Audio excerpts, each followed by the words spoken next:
from day one of stocking the fish and getting them to harvest date. You understand? So he will, or she will need to tidy up to know if the person had made money or even had lost money, because it's also important. It's only from the record that you can gather all that information. So please take note so that these things won't slow you down when you are running your enterprise. As you are harvesting, you should be prepared to restock immediately after, so that you don't even, when we say carelessly touch out of your proceed, especially when you have made enough, you can put the excess aside and then focus on how to restock and then stock your feed also for another production cycle.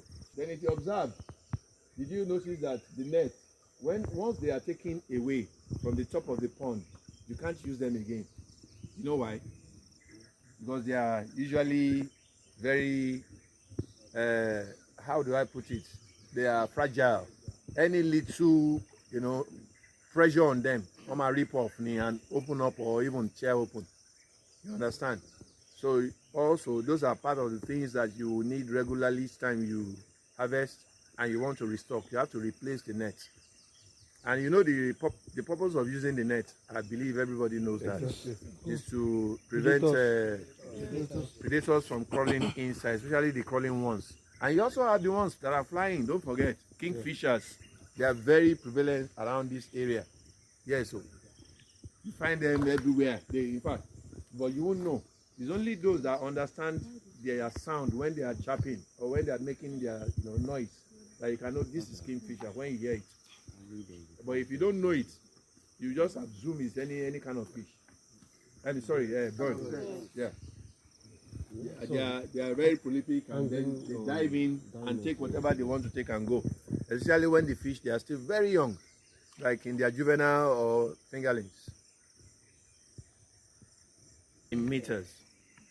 16. 8 this way and 16 this way. Yeah. 16. Yes, ma'am. I want to ask a question. Why is there bubbles on the... The bubbles can be as a result of so many things, actually. It could be that the activity of the fish, as you are saying, early in the morning like this, like I always tell you, you have what you call lower oxygen level. So the oxygen, the little oxygen that you have inside, that is being used up by the fish, is what you see that comes to the surface also, in form of what? Carbon dioxide, giving off in form of bubbles. But you can see in this pond, they are not hanging so early in the morning. They are even waiting to be fed now. You can see them moving around. The moment they hear sound around the pond, they gather in their usual feeding spot. You understand? Then again, the kind of things that happen in this pond, you can't compare it to what you have in concrete early morning like that. Because why? The sand in this particular earthen environment makes it more natural, right? And also it helps to limit the effect of those parameters we mentioned earlier concerning our water quality, especially ammonia, carbon dioxide, nitrite, pH level, yes, all of those things, and dissolved oxygen. This natural environment helps to control the sudden change that you observe in the concrete, unlike what you have here. That's why most people now have decided to settle for earthen pond production.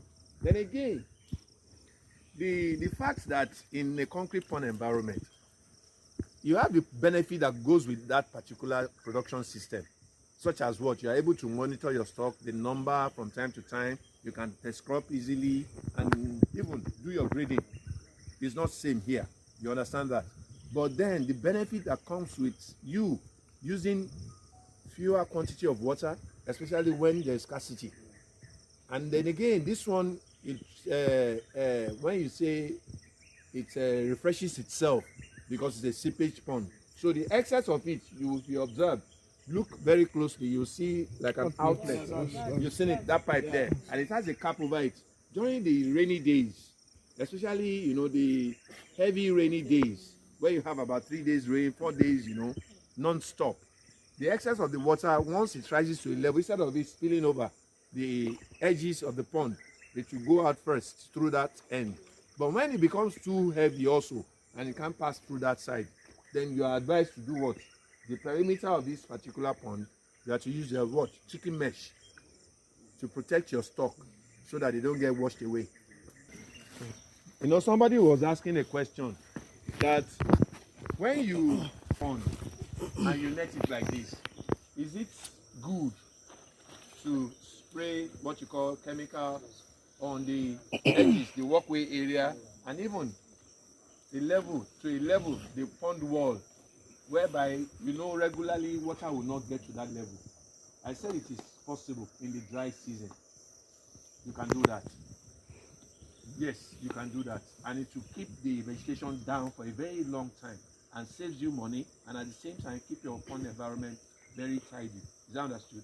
But again, the effect of this weed that we are talking about also on the pond, when you don't keep them down, the moment they hold on to the net and you try to do the, you know, would I say the normal brushing and then control by cutting regularly, you will need to first of all lift this net, Abby, to access the area where you want to cut.